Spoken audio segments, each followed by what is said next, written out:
is your definition of a raw food diet for pets? So I try to make it really simple. It's literally just a diet consisting of real foods in their raw state. So they are completely uncooked and unprocessed in any way. And I like to just tell people, it's like the canine equivalent of clean eating. So if you're eating clean and you're not eating processed foods, you're eating clean whole foods, that's just the version of this for dogs. And really, it's also designed to optimize your dog's diet, right? Why would you eat clean in the first place? Because you want to be really healthy. You want to live a long time. So, well, the definition is just simple. I see it as so much more. I see it as like we want to optimize our dog's diet for health and longevity. That people's own health tends to mirror their pets, or do you find that sometimes the person eats McDonald's, for instance, every day, but their pet might be sick, so then they start seeking other alternatives? Yes, like you, 100%. So I always joke, I don't say I joke, but a lot of the times I frame Primal Pooch in the sense that it's aimed at the health-conscious dog owner, because I think it's only natural that what we do for ourselves and then we do for the creatures in our care, whether it's children or our pets. So I'm someone that's into health and nutrition and fitness, and in our household, my boyfriend and I, we eat clean, so our dog's going to eat clean because we eat clean. So I do think it is a health-conscious dog owner that finds raw. But with that said, there are plenty of people who just really care for their dogs and treat them well, and maybe they're not a health junkie, or like you said as well, their dog's sick and they're doing all this research and then they're learning, oh, maybe the food I'm feeding isn't that great, and they discover it that way. Right. Ideally, yes, we'd like to change that. So they're not feeding, once they're sick. We want them feeding this before they get sick so they don't hopefully get sick. Absolutely. When it comes to raw feeding, there's different categories of raw food diets based on ingredients, such as the barf diet. Could you go over those a little? So this is actually a great question because I think it's a huge source of confusion. So even before I go over barf, one baby step back for anyone who's super new is there's two options for how you can feed raw. You can feed commercial or you can feed homemade. And commercial raw diets, they might also be called pre-made raw, pre-packaged raw. They're essentially, it's already made. You're going to go to the store and you're going to buy it, or maybe you'll order it online. It will get delivered. But either way, you're buying it. The work's done for you. It's frozen. You just defrost it and dump it in your dog's bowl. And then there's the homemade version of a raw diet, and that's where you're DIYing your dog's raw diet and making it yourself. Now, with either of those options, you've probably heard of two different versions, and that is the barf diet and the prey model diet. And they're honestly pretty similar, but so here's the backstory on them. The barf diet, also hideous acronym, by the way. I don't know why we call it that. But it stands for biologically appropriate raw food, or bones and raw food. Anyway, I consider it kind of like the more modern version of raw feeding.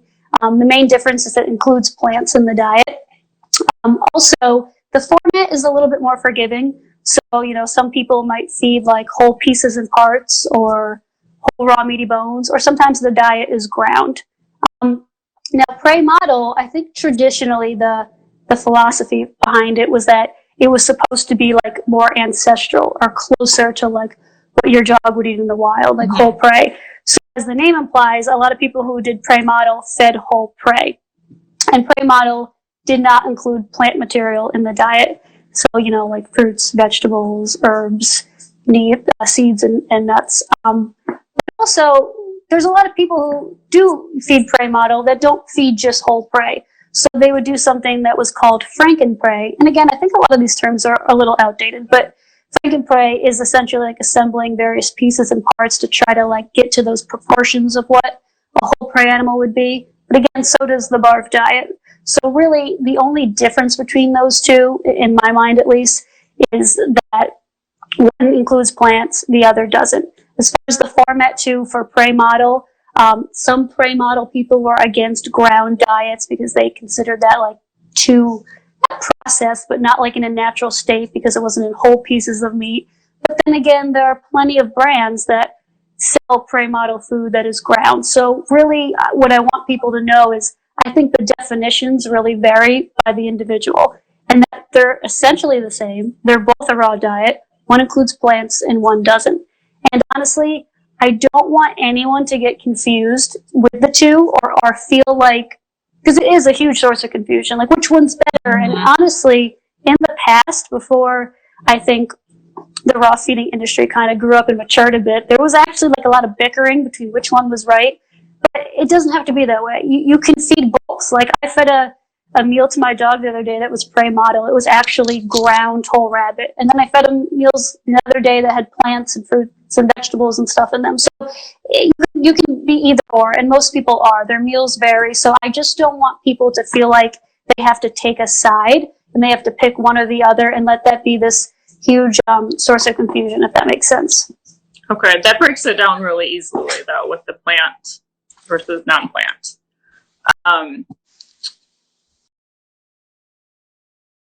This is a half or a foot.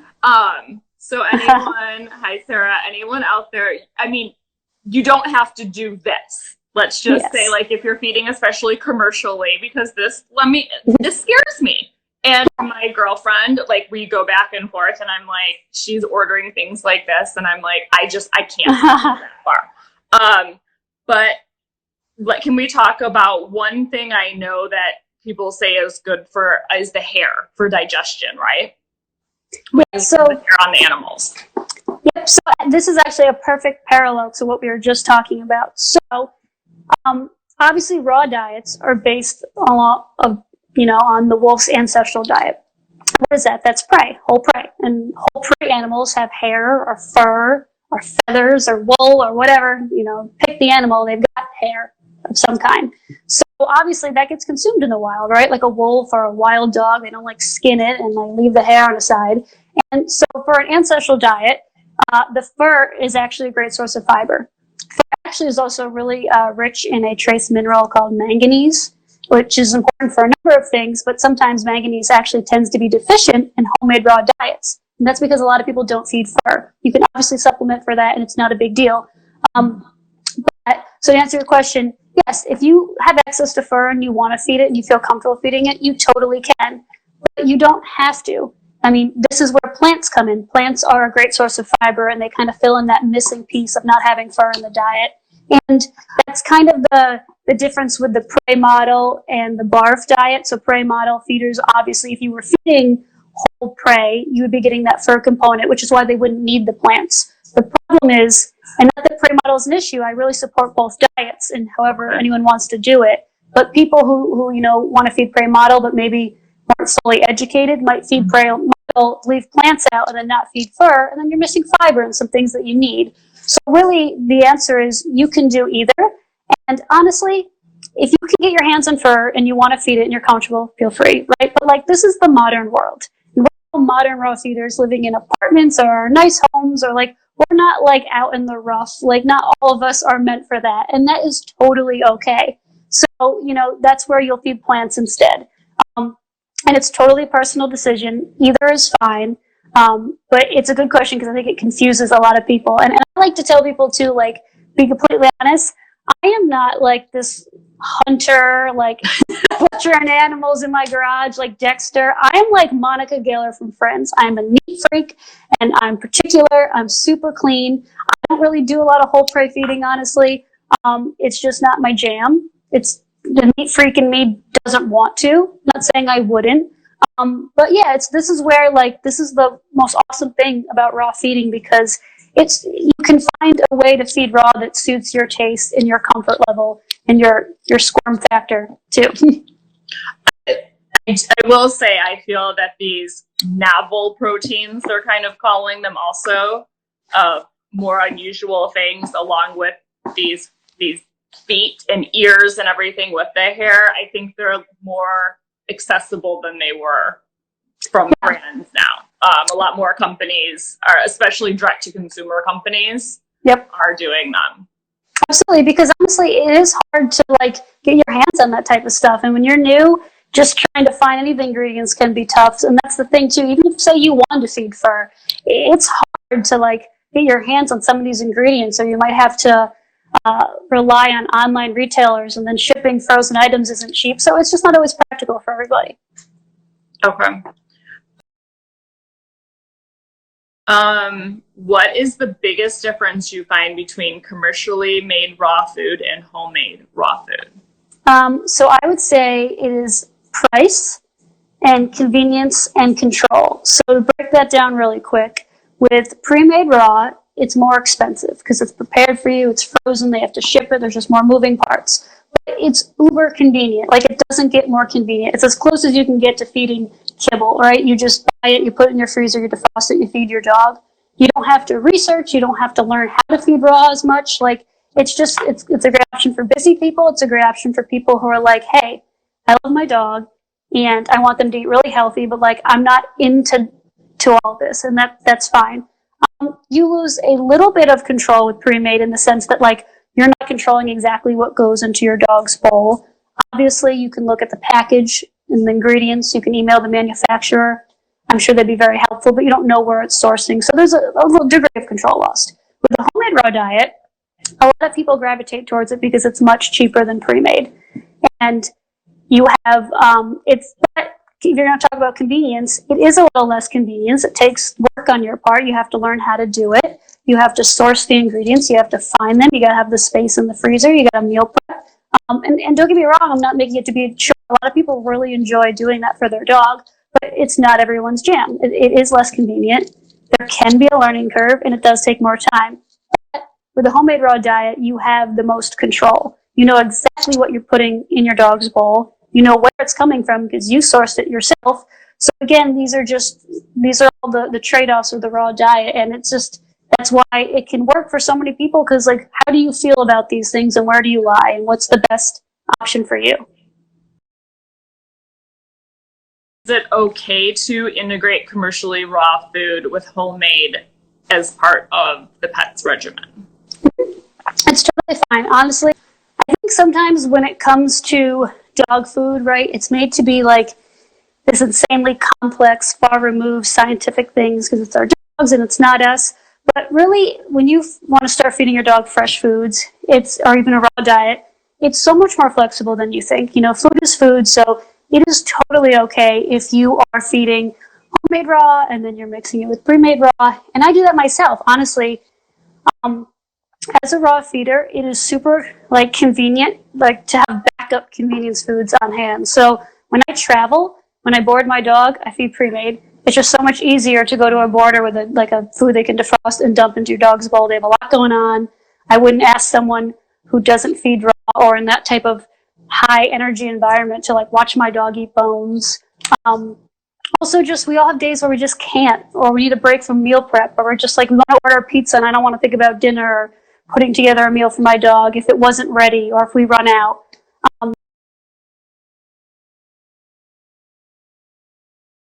How do you feel about dehydrated raw?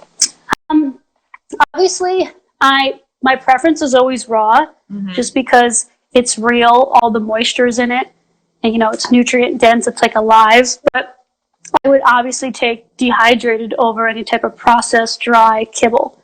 So I kind of look at like conventional dog food, raw diet up here, dehydrated, cooked. So raw, cooked, dehydrated, kibble. I'm not saying there's anything wrong with that. That's my preference. But honestly, dehydrated is also another great tool that dog owners have. So say you're traveling or driving really far in your car, or you're going camping or something, there's going to be times where raw food just doesn't make sense or isn't the most practical option. So I would, in that case, 100% grab dehydrated food. And honestly, in the case of an emergency, it's great to have on hand. Look at like everything going on in the world right now. I remember I'm in New York, and when all this first started with the coronavirus, there was like a period of time I could not get meat at the store.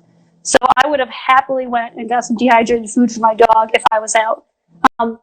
So again, preference, convenience, you just got to do what works for you. I definitely think it's a step forward compared to kibble. Yeah, and we use it for traveling and everything. I want people to remember, though, that it is all the moisture has been sucked out. So just make sure your pet is hydrated.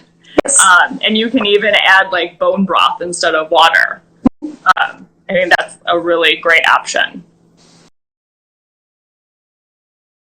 How often do you recommend changing protein types in the raw food diet? So I would say probably as often as your budget allows or you can. Usually what we recommend to people is try to feed at minimum at least 3 different protein sources. So with raw diets, because well, first of all, take a step back. We all know that with our own nutrition, variety is the key. It's the foundation, right, of good nutrition. So it's the same for your dog, but because raw diets are meat-based, the way we enter more variety is feeding different types of protein or different types of animals. And each type of animal, whether it's like chicken, beef, pork, turkey, whatever, they all have different nutrients in them. They have different fatty acid compositions. So the best way to provide your dog a balanced diet is to rotate the proteins you're feeding. So, and obviously that's, again, everything depends on your budget.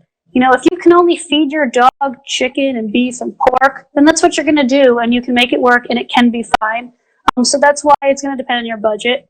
And honestly, how you rotate the food, for me, it's more that you do it and not so much the how.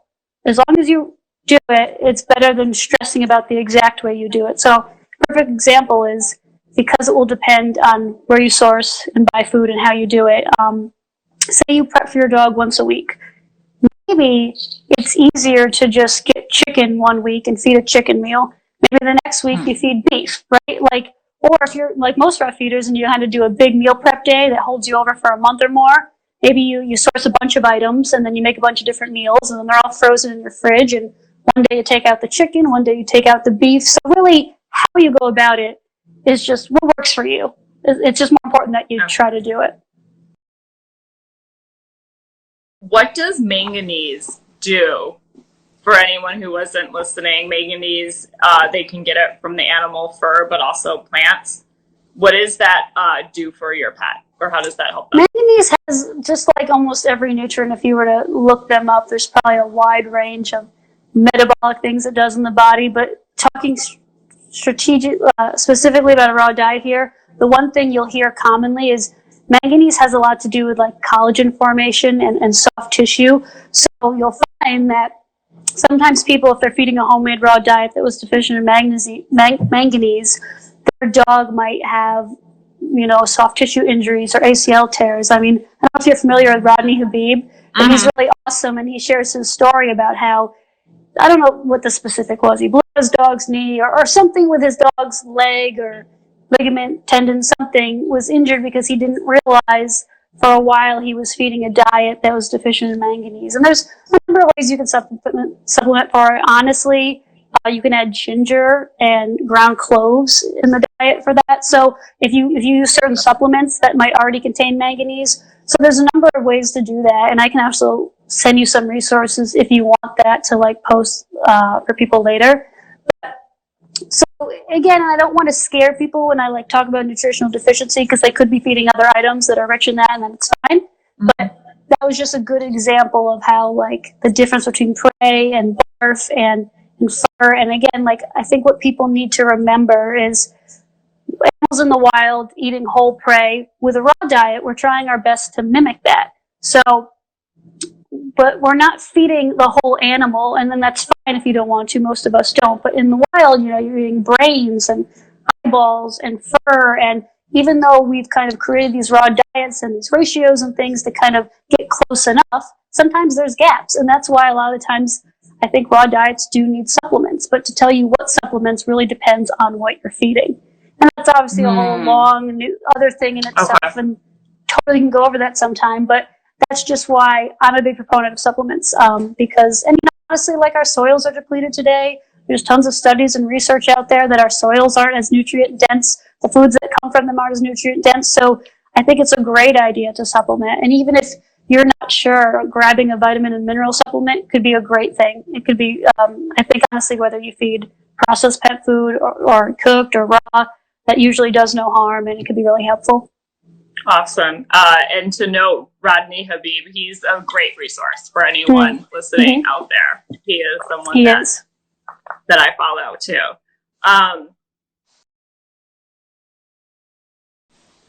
What should you look for when sourcing your ingredients to make homemade raw food? So the answer I feel bad is like it always depends. But the short answer is the highest quality you can afford.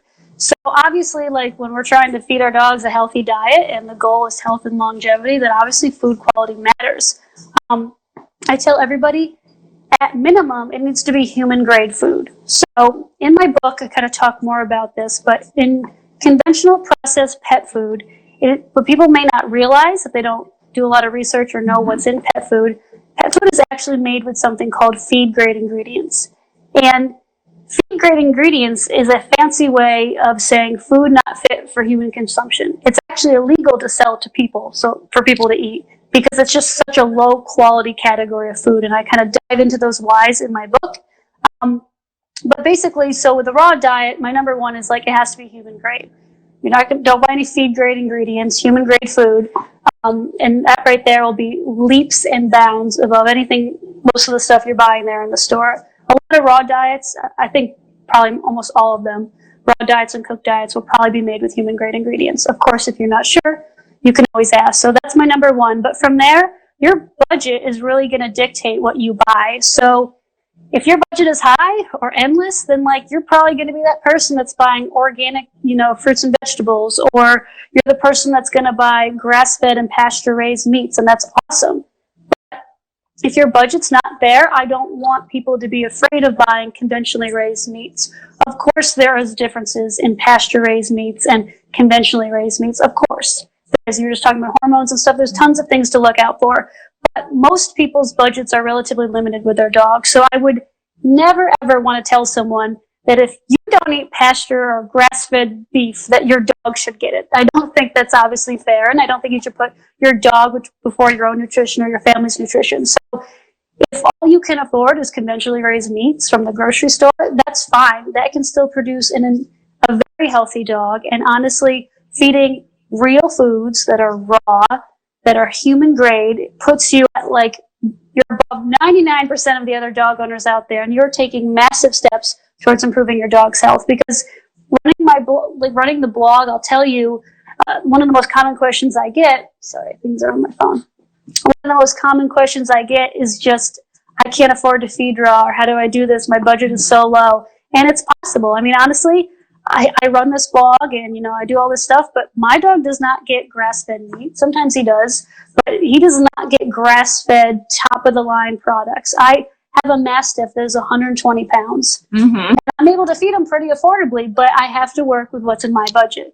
And that's also where supplements can fill in all these wonderful gaps. And, and so there's just so many options for feeding a high-quality raw diet. And so if you can afford it, obviously spring for it. But if you can't, don't feel like you're doing something wrong.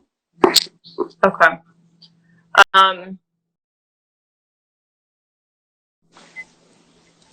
Commercial brand raw food diets, and I think this can be confusing even for someone who feeds raw a lot. But they vary in ratios of muscle meat versus bone content, etc. Do you have a preference of ratio that you prefer? This is a great question. I'm smiling because you're asking all these perfect questions that are honestly like huge points of confusion and getting stuck for people that are new. So I'm going to back up just in case someone watching has no idea what you mean by ratio. But basically, so when you're interested in feeding a raw diet, this can be pre-made or homemade, but let's just take homemade for a quick second. So if you're interested in feeding raw, naturally you're going to want to know what are the components of a raw diet, and that's muscle meat, edible bone, organ, maybe plant material and supplements, okay?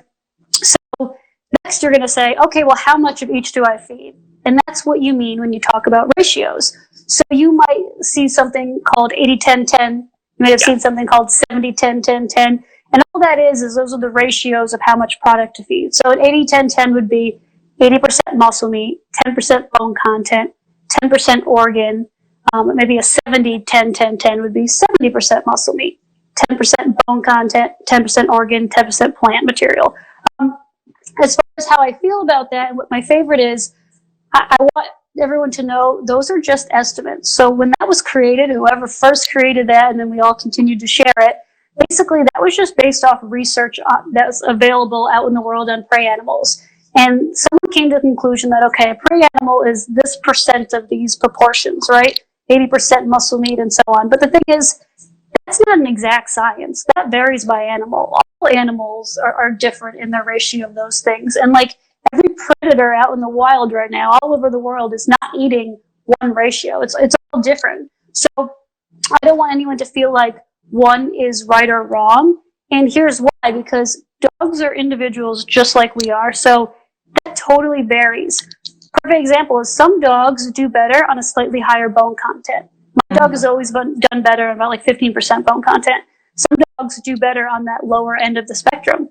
Some dogs handle a higher organ content, some don't handle it so well. So really, the only way to know is to feed something and test with your dog, and then use your dog's health as feedback in clues. How are their stools?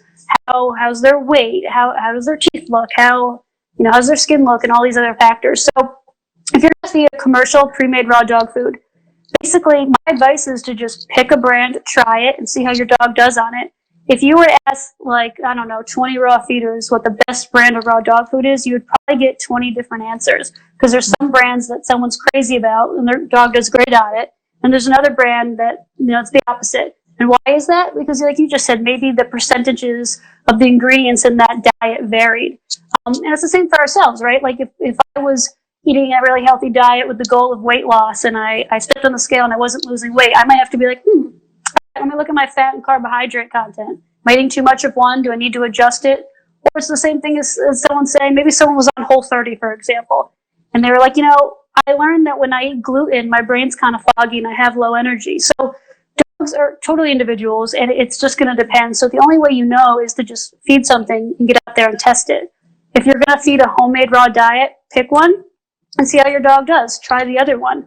Really, nothing in nutrition is ever an exact science. It's always changing. We're always learning new things. It's always like, even individually, everything is not an exact science. So people don't even realize, if you were to try to ask someone how many calories I should eat and you ask a nutritionist, they'd all give you different answers. Even the tools people use to determine your calories vary, because it's actually mathematically impossible to determine what an individual needs. It's based on gender.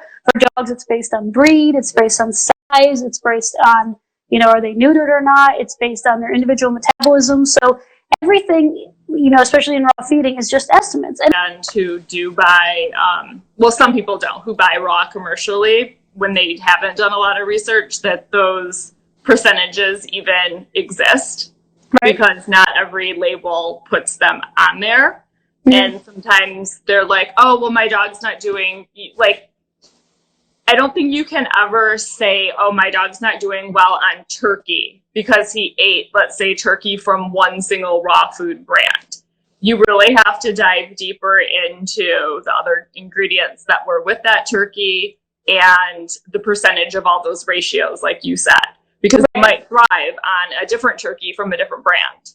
Right. And it could be so many things. Like you said, say that they're eating it and their stools are really soft. Maybe they just need a higher bone content, because a lot of times bone is what firms up stools. Or if they're itching a lot, then maybe it isn't a food sensitivity ingredient. I mean, there's so many pieces of the puzzle. And so, yeah, I mean, that's also why sometimes with pre-made raw, there's less of that control factor, because you can, of course, email the manufacturer, get in contact with them, and you should, but you might not know all the specifics of their formula. I mean, they should share it with you, but that's kind of sometimes when you're in the dark. But if you found something and you fully transitioned and you did the transition correctly and your dog's not doing well on it, switch brands. Like, I mean, I've tried and fed my dog so many different raw brands, and it really is funny to watch the differences.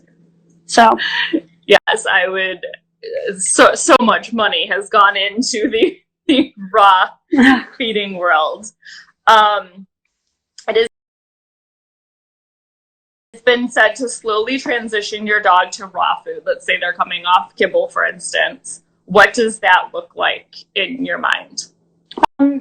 Good question. So I have a really long guide on my site about this, and maybe after this I can send you URLs and you can share. That would be helpful. So just like anything, there's a bunch of different ways you can transition your dog.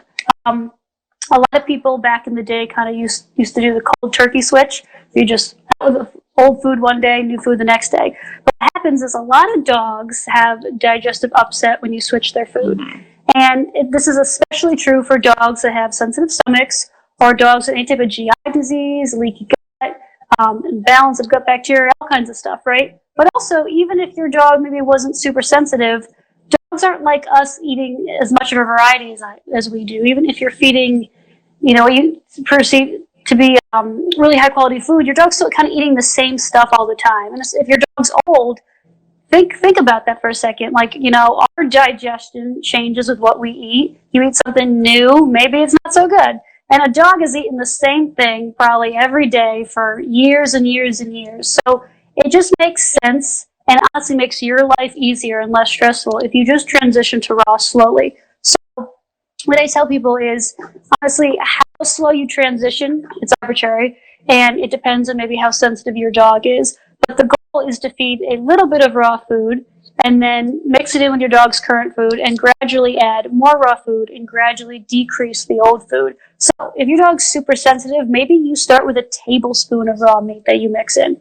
And if all looks good, the next day you do another tablespoon. If your dog's not that sensitive, maybe you do like an eighth of a cup or a fourth of a cup. So it's up to you. And you can transition over a week, over 2 weeks. Some people transition over a month if their dogs have like severe GI disease. So it's really up to you, but basically, if you're going to go, honestly, it's a good point because so many people that transition to raw get really excited, and that's awesome. I would be excited too, and they go too quickly, and then their dogs have all kinds of stomach issues and diarrhea, and they freak out, and then they kind of like, I don't know if I should feed raw, and they blame the raw food, like, oh, it's the bacteria in raw food. And it's not. It's just how quick you switched your dog over.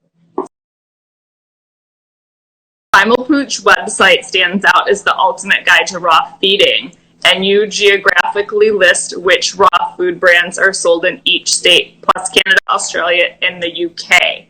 What's the reason behind this, and how do you select the brands to be on your site? The Raw Dog Food Directory is not like this narrow list of my personal recommendations. My goal is to include all the options, and then from there, the dog owner is going to need to do their own research, vet brands appropriately, and determine really what's the right fit for them. Because I've just learned over the years that people are looking for so many different things, whether it's really affordable raw diet, or that high-quality grass-fed raw diet, or a complete and balanced raw diet, or just the pieces and parts to make their own food, and it's very hard to please everybody. So I just want to provide a snapshot of all the options, and my ultimate goal is to increase it to so many other countries. I literally want to know all the raw brands everywhere and put it here so that it's so much easier for people, and I don't have to, there's no one that's like, help me, I can't find raw, because when you start, that feels very difficult. So really just trying to make it easier on people. And just to note on that too, just because a certain raw brand is not carried in your territory, state, etc., that really, it doesn't mean it's not good. It's just because that distributor has not picked it up, and that particular store only deals with that distributor. Yeah. So that's another thing to keep in mind. Or if if you're really passionate about a raw food that is carried, let's say in California, but your local store does not have it, you can always reach out to them and ask if they could bring it in for you. I know Absolutely. Some smaller independent stores are willing to do that for their customers. So just keep that in mind.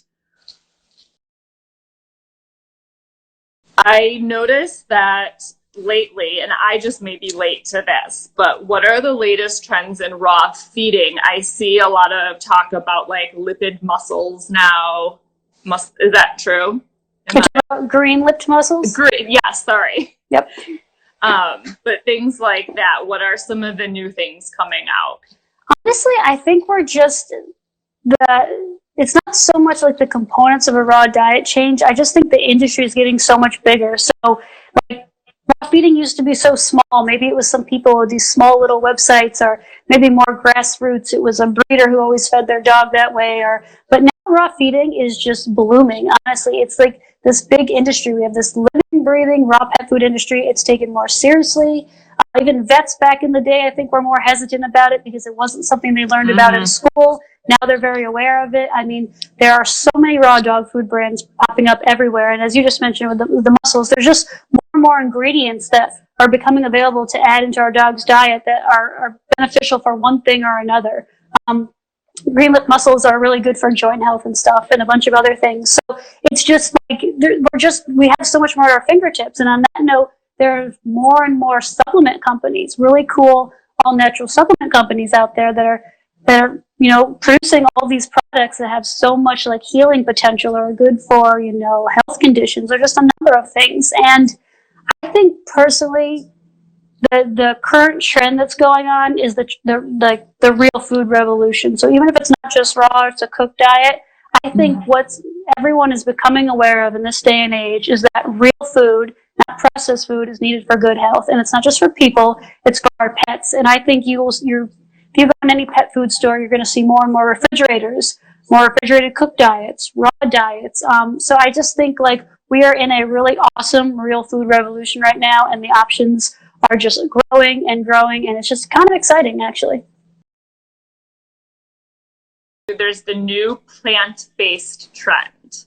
Mm-hmm. And this to me is like a whole nother subject that I could dive deep into just on the I do see a few benefits from it and I get it. But how do you feel about a plant-based feeding, 100% plant-based feeding, let's say? So this is, I will try to be quick and condensed because I know we're running out of time, and it is a whole other topic. I talk about it a lot in my book. So generally, as a raw feeder, I don't support it. And you'll probably find a lot of raw feeders that agree. And here's why. So your dog is essentially a carnivore. Whether you want to get specific on the names, they're technically a scavenging carnivore called a facultative carnivore. But basically, they eat a predominantly meat-based diet and very little plants. Their ancestors do, right? Wolves and wild dogs. But if you look at modern taxonomy, which is the scientific system that classifies animals, dogs are classified as carnivores. They're actually a domesticated wolf. And the reason that they're classified that way is taxonomy looks at all the comparisons of living things. And dogs, like anatomy, physiology, shares the most characteristics with a carnivore, not an omnivore, even though they might scavenge for some plant material here or there, or they may eat herbivores that have pre-digested plant material in their stomach.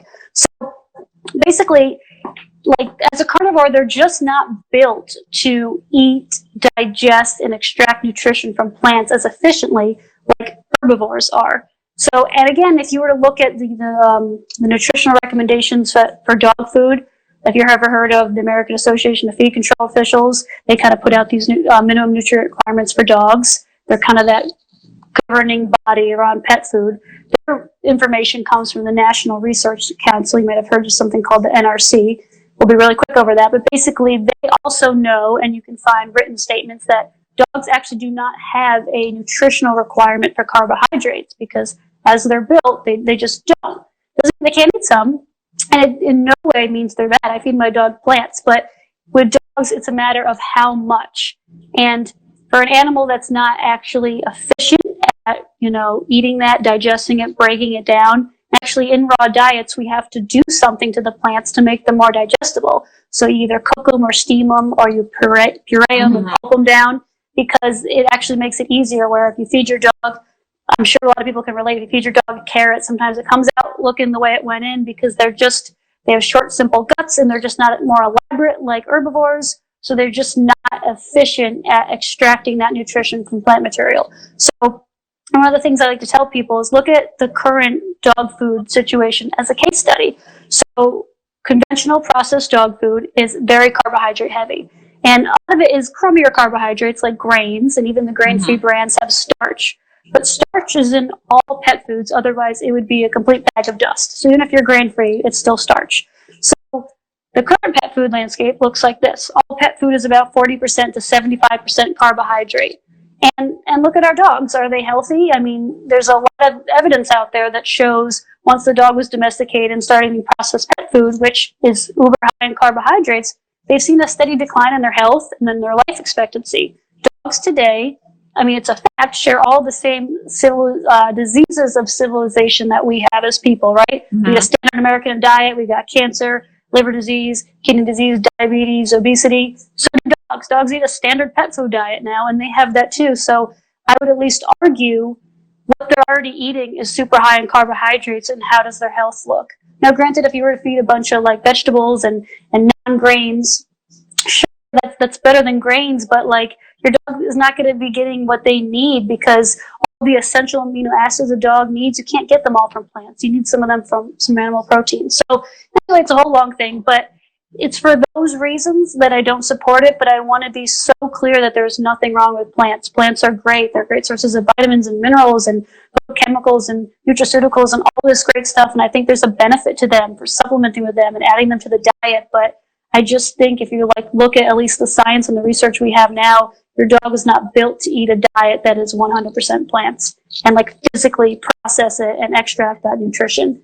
And if it can be argued that, you know, every animal is like built to eat and consume certain foods, right? There's carnivores, there's omnivores, there's herbivores. So if you're taking an animal that's a carnivore and trying to give it a different class of foods that it wasn't built to eat, symptoms of poor health and nutrition and disease can develop over time. It's like fueling a car with the wrong gasoline. So obviously that's just my opinion, and I don't like to tell anyone what to do with their dogs, because they're dogs, they do their own research, they make their own decisions, but that's just my personal opinion. Okay, I just want to touch on something you said really quick, because it has to do with a lot of people are afraid about raw food and why pets don't get sick, things like that. And it's because part of it is they have that shorter digestive tract.